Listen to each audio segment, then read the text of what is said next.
하나님 나라 복음을 살아가는 매일의 동행. 오늘 말씀은 예레미야 2장 20절부터 28절의 말씀입니다. 내가 옛적부터 내 멍에를 꺾고 내 결박을 끊으며 말하기를 나는 순종하지 아니하리라 하고 모든 높은 산 위에서와 모든 푸른 나무 아래에서 너는 몸을 굽혀 행음하도다. 내가 너를 순전한 참 종자 곧 귀한 포도나무로 심었거늘 내게 대하여 이방 포도나무의 악한 가지가 됨은 어찌 됨이냐. 주 여호와의 말씀이니라. 내가 잿물로 스스로 씻으며 내가 많은 비누를 쓸지라도 내 죄악이 내 앞에 그대로 있으리니 내가 어찌 말하기를 나는 더럽혀지지 아니하였다. 바알들의 뒤를 따르지 아니하였다 하겠느냐. 골짜기 속에 있는 내 길을 보라. 내 행한 바를 알 것이니라. 발이 빠른 암낙타가 그의 길을 어지러이 달리는 것과 같았으며 너는 광야에 익숙한 들 암나기들이 그들의 성욕이 일어나므로 헐떡거림 같았도다. 그 발전기에 누가 그것을 막으리요. 그것을 찾는 것들이 수고하지 아니하고 그 발전기에 만나리라. 내가 또 말하기를 내 발을 제어하여 벗은 발이 되게 하지 말며 목을 가라게 하지 말라 하였으나 오직 너는 말하기를 아니라 이는 헛된 말이라. 내가 이방신들을 사랑하였은즉 그를 따라가겠노라 하도다. 도둑이 붙들리면 수치를 당함같이 이스라엘 집 곧 그들의 왕들과 지도자들과 제사장들과 선지자들이 수치를 당하였느니라. 그들이 나무를 향하여 너는 나의 아버지라 하며 돌을 향하여 너는 나를 낳았다 하고 그들의 등을 내게로 돌리고 그들의 얼굴은 내게로 향하지 아니하다가 그들이 환난을 당할 때에는 이르기를 일어나 우리를 구원하소서 하리라. 너를 위하여 내가 만든 내 신들이 어디 있느냐. 그들이 내가 환난을 당할 때에 구원할 수 있으면 일어날 것이니라. 유다여, 너의 신들이 너의 성읍수와 같도다.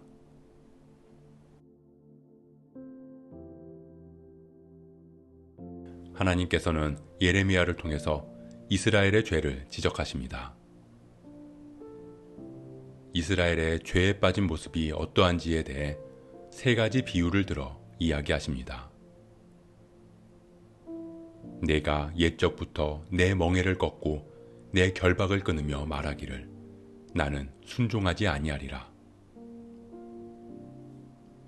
먼저 죄에 빠진 이스라엘은 멍에를 꺾고 결박을 끄는 소와 같다고 말씀하십니다.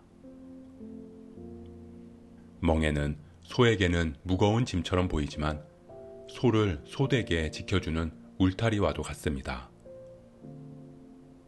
그것을 끊었다는 것은 결국은 아무런 보호도 필요 없이 자기 마음대로 자기 뜻대로 살아가겠다는 것입니다. 이스라엘은 하나님 주신 율법을 꺾고 하나님 나라 백성으로 택함받은 사명을 저버렸습니다. 그것이 죄에 빠진 이스라엘의 모습이었습니다.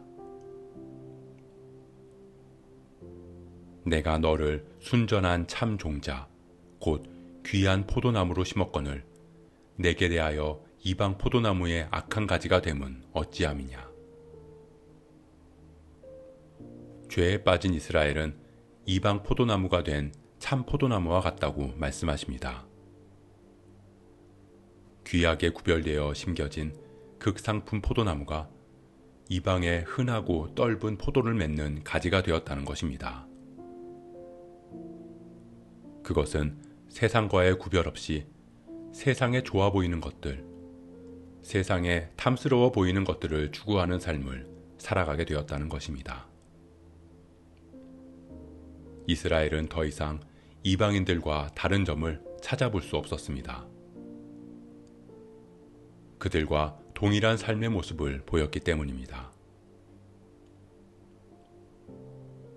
너는 광야에 익숙한 들 암나귀들이 그들의 성욕이 일어나므로 헐떡거림 같았도다.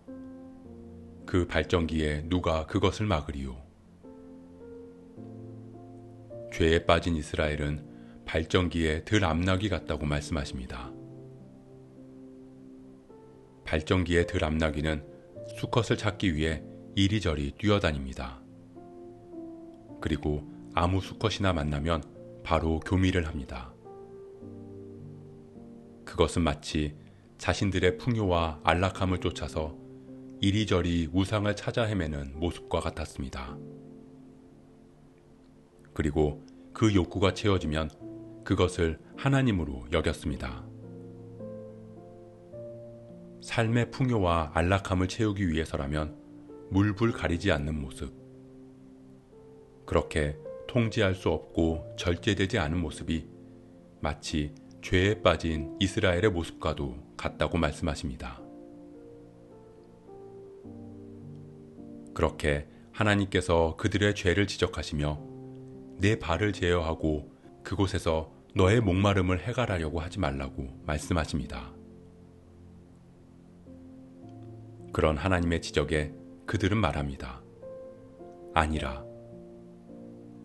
아닙니다. 그건 죄라고 말하는 헛된 소리는 하지 마세요. 이건 사랑입니다.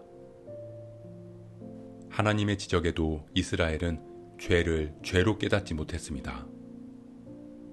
오히려 죄를 죄라고 말하는 것이 헛소리라고 발끈하면서 그건 당연한 사람의 감정에서 나온 사랑이라고 주장합니다. 그렇게 죄에 빠져 허우적대고 있는 이스라엘은 하나님의 징계가 임할 것입니다. 그들은 수치와 환난을 당할 것입니다. 사랑하는 성도 여러분, 죄는 우리를 채우고 우리에게 만족을 줄 것처럼 그렇게 너무나 달콤하고 화려한 모습으로 우리에게 다가오지만 죄 안에는 만족이 없습니다. 그럼에도 끝이 없이 죄 안에서 만족을 찾다 보면 결국은 수치와 환난을 당하게 될 것입니다. 하나님께서는 우리의 죄를 지적하시고 돌아오기를 바라십니다. 그건 죄라고, 그건 잘못된 행동이라고 말씀을 통해서 사람들의 입술을 통해서 끊임없이 우리에게 일깨워 주십니다. 그럼에도 우리는 아닙니다. 그건 사랑입니다. 라고 말하는 이스라엘 백성들처럼 죄라뇨. 아닙니다. 이건 당연한 겁니다. 하나님이 제 입장이 안 되어 봐서 모르는 거지. 이건 잘못하는 게 아니라 정당한 나의 감정이고 욕구입니다. 라고 말하고 있지는 않은지 돌아보아야 합니다. 우리가 하나님의 말씀에 귀를 기울인다는 것은 내가 듣고 싶은 말을 듣기 위함보다는 오히려 내가 듣기 싫은 말을 듣기 위함임을 잊지 말아야 합니다. 성경은 우리가 듣고 싶은 평안의 말보다 우리의 마음을 불편하게 하는 말씀이 훨씬 더 많기 때문입니다. 그렇게 마음을 돌이켜 돌아오기를 바라는 하나님의 사랑이 담겨 있습니다. 우리가 하나님의 말씀에 귀 기울이기를 소원합니다. 이스라엘에게 하시는 죄의 지적이 오늘 우리 마음을 찔러 쪼개서 나의 죄를 깨닫고 하나님께로 돌아오는 은혜가 우리 안에 있기를 주님의 이름으로 축복합니다. 오늘 말씀 묵상하면서 기도함으로 마음에 새기겠습니다. 이스라엘은 멍에와 결박을 끄는 소처럼 악한 열매를 맺게 된 참 포도나무처럼 그리고 발전기에 뛰어다니는 들 암나귀처럼 죄에 빠져서 살았습니다. 오늘 말씀을 통해 우리의 모습을 돌아볼 수 있는 은혜를 허락하여 주옵소서. 우리 역시 죄를 깨닫게 하시는 말씀 앞에서 아니라고 말하던 이스라엘 백성들처럼 살다 보면 어쩔 수 없다고, 이건 사람이 느끼는 당연한 감정이라고 그렇게 죄를 죄로 인정하지 못하고 있지는 않은지 돌아봅니다. 우리가 하나님의 말씀에 귀를 기울이게 하시고 그 말씀으로 우리의 혼과 영과 및 관절과 골수를 찔러 쪼개서 우리가 돌이켜 주님께로 돌아오게 하옵소서. 이 모든 말씀 우리를 진리로 밝히 비추시는 예수 그리스도의 이름으로 기도합니다.